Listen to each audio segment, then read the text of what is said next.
this is Frode and welcome to this video. Today you'll learn how to overcome creative resistance, how to keep your momentum going, how to tackle exposure of your work, the importance of shipping your work, and what to do after you have shipped your work. And those lessons are learned in the awesome book, Do the Work. Overcome resistance and get out of your own way. And in the book, Stephen, the author, helps us battle our biggest enemy of creative work, which is resistance. And he starts out the book with this: on the field of the self stands a knight and a dragon. You are the knight, resistance is the dragon.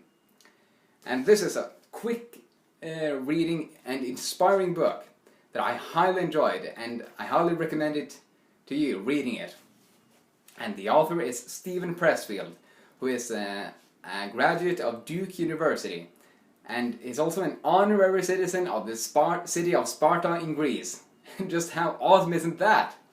He's also the author of the best-selling trilogy Turning Pro, The War of Art, and Do the Work. And you can expect a feature on Turning Pro and The War of Art during 2017. But without any further ado, let's just get started with the first big idea, which is start before you're ready. And Stephen says that the biggest enemy while doing creative work is not our lack of preparation, it's not the difficulty of the project, and it's not the emptiness of our bank account. Instead, the enemy is our chattering brain, which makes up all of these excuses, alibis, and reasons for why we can't, shouldn't, or won't do what we have set out to do. What he instead says that we should do, instead of listening to this chattering brain, is just start before we are ready. When we do this, we build up our courage. I can tell that every time I start preparing and recording these videos, I feel resistance, but right now I'm having fun.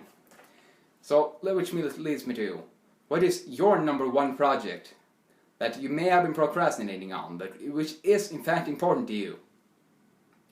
And you may know what I'm about to say. Start before you are ready. The next big idea, let's get to it, is do the work. Every single day. And Stephen talks about how Stephen King has admitted that he works every day. 4th of July, Christmas, his birthday. Doesn't matter. He does at least some work during those days.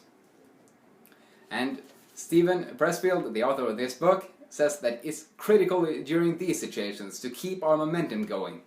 Because if we start taking huge breaks from our work often, we will have a lot more resistance while getting back to work. But if we just do some work every single day, it becomes a lot easier to make a habit out of it, something we just do. And how much time can you spare each day? During your morning, your night, or in the middle of the day for creative work.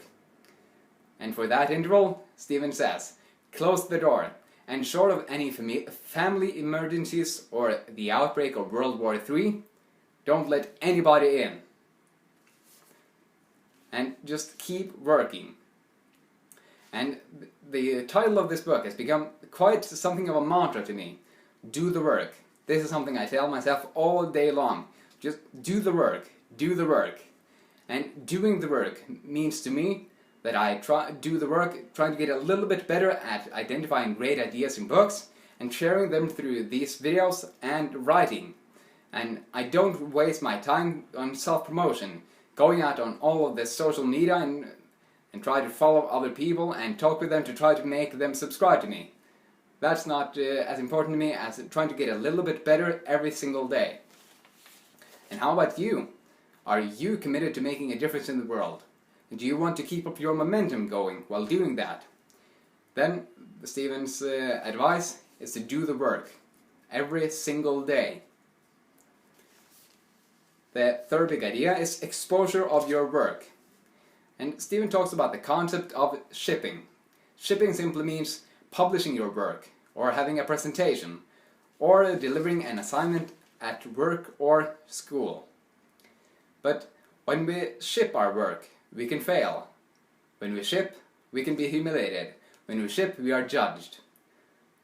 In short, when we ship, we are exposed. And that's why so many people are afraid of doing it. And Brené Brown talks about the concept of exposure, or more concisely, vulnerability, in her book Daring Greatly, where she says, "When we spend our lives waiting until we're perfect or bulletproof before we walk into the arena, we ultimately sacrifice relationships and opportunities that may not be recoverable. We squander our precious time, and we turn our backs on our gifts, those unique contributions that only we can make. Perfect and bulletproof are seductive, but they don't exist in the human experience.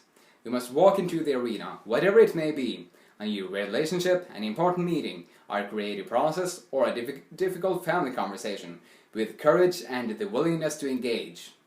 Rather than sitting on the sidelines and hurling judgment and advice, we must dare to show up and let ourselves be seen. This is vulnerability. This is daring greatly." And when we ship our projects, we have done a lot of work to come to, when we are ready to ship our projects, we have done a lot of work to come to that spot. But if we bail out in the last second and avoid shipping because we are afraid of getting exposed, we are missing out on a lot of major opportunities and the contribution we can make. So let's not do that. Let's instead open up ourselves to exposure and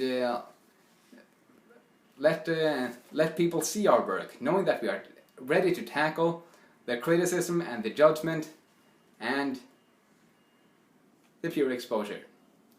And the next big idea is ship. Stephen's major resistance was shipping. When he was 25 years old, he was 99.9% finished with his novel, but he just couldn't pull the trigger. He couldn't ship the book. So, and that was because he believed the voices in his head, his chattering brain, which ultimately, and he acted out on those thoughts, and ultimately messed up his family and his own life. And those were the results of listening to his shattering brain. But 7 years after that, he had finally learned to face that dragon again. And 10 years after that, he had learned how to tackle it and lay him down. It took him, after those 17 years of struggle, this is the one thing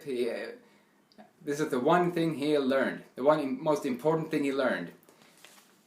Slay that dragon once, and he will never have power over you again. In other words, when you publish your work once, you know that it's possible for you, regardless of all the resistance that you feel, all the negative beliefs you have, and the chattering in your brain. You know that you are able to publish your work again and tackle the resistance of doing it. And you also have to know that the dragon will still be there every single morning when you wake up to do your work, just as it is for me. And Stephen says, yeah, he'll still be there. Yeah, you'll still have to duel him every morning. And yeah, he'll still fight just as hard and use just as many nasty tricks as he ever did. But you will have beaten him once, and you'll know you can beat him again. That's the game changer. That will transform your life. From the day I had finally finished something, I have never had trouble finishing anything again. I always deliver. I always ship. So the number one message of this idea: finish your work, then ship it. And the last big idea is back to work, again and again and again. Imagine struggling for 17 years with your project before you are finally able to ship it. And when you are all fired up to tell it to your mentor, he simply says, "Good for you. Now start the next one." So, let's put the spotlight on you. Have you finished any projects lately? Well, good for you. Now start the next one. Just imagine if Stephen hadn't started his next work after he had finished his first novel, if his mentor hadn't made him get back to work.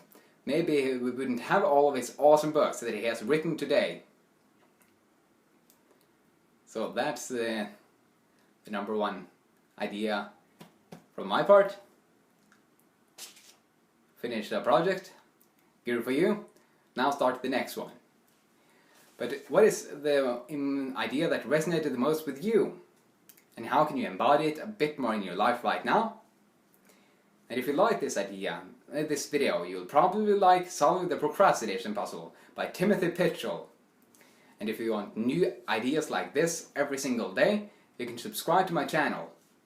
Thank you very much for watching this video. I'm looking forward to share more great ideas with you soon. Have a great day. Take care.